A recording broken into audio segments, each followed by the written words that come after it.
Okay, isang mapagpalang araw mga kateknisan, mga ka-DIY, mga ka-master. Meron po tayo ditong repair na LED TV. Ito po ay Samsung.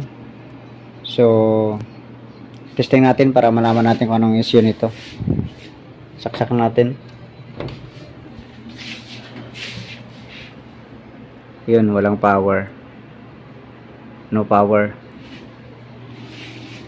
Sige, buksan po natin ito. Samahan nyo po ako.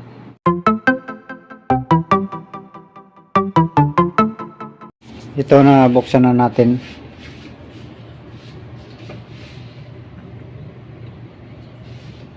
Ito may nakita tayong lobo. Kapasitor.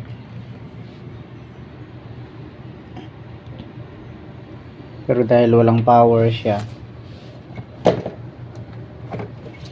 check nga natin yung fuse.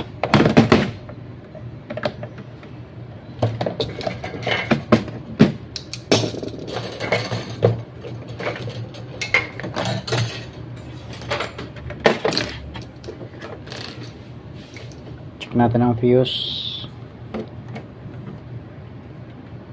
Okay naman. Check natin ang secondary filter, primary.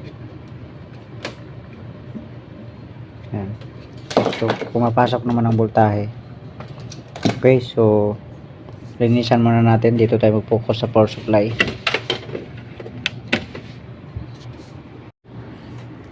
Ito, bale pinalitan na natin yung kapasitor. Ang pinalit na lang natin ay 400 volts. So 350 volts kasi ang dati. Wala kasing mahanap tayo ng ganitong kapasitor.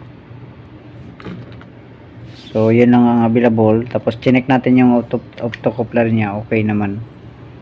Bale ito may tayong isang connection dito na open. Bale supply sa IC na to. So open yung connection dito. Kaya nag-jumper na lang tayo. Okay, sige, testing na natin to.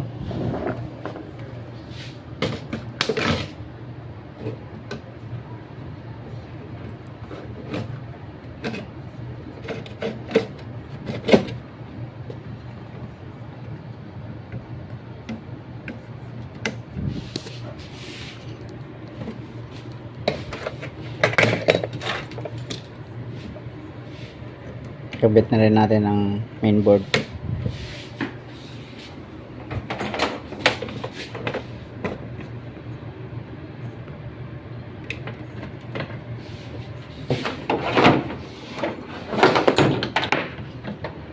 Okay, saksak natin.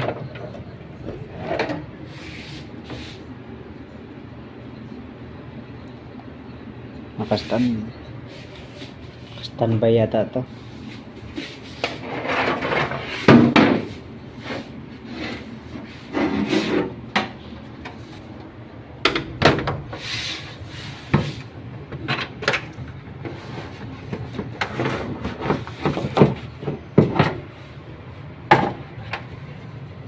Kabit muna natin yung touch switch.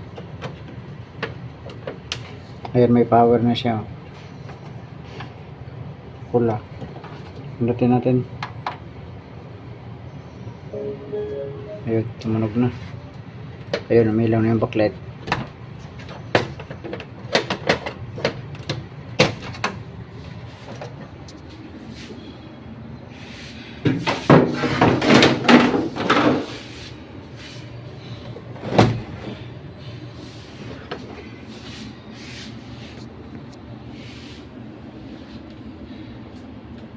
Ayun, may problema pang bali yung film ng puti na dilaw.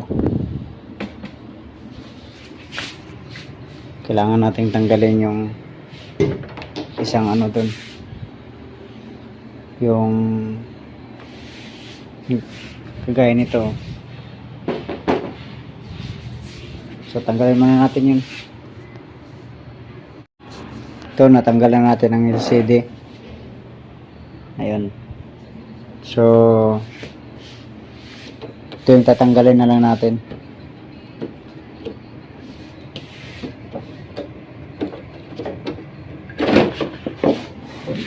Ayan.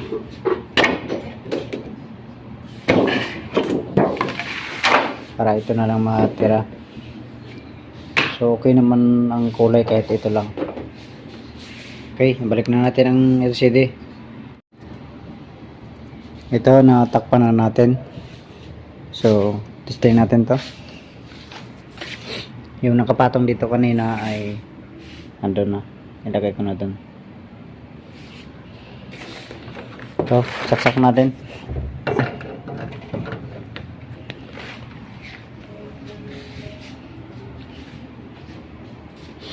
Yun, so nawala na yung ano dito.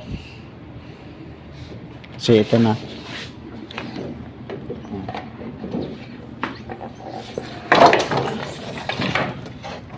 Kabitan natin ang cable.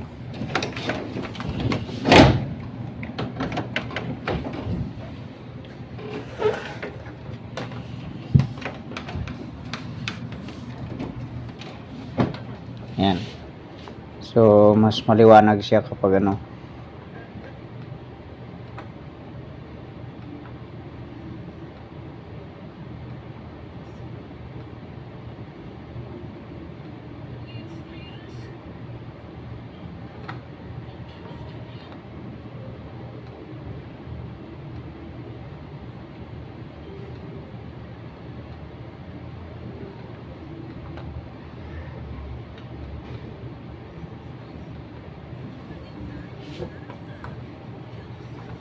Ayan natin, i-adjust natin yung ano, picture.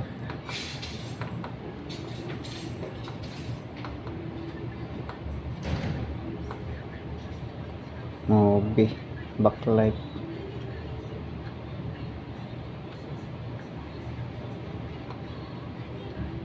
Ayan, dynamic. Maganda siya sa dynamic. Tapos bawas tayo ng ano, backlight. 15. Ayan. Ayan, okay na yan. Ayan. So, okay na yung kulay niya. Okay, sige. Hanggang dito na lang video natin. God bless po sa inyong lahat.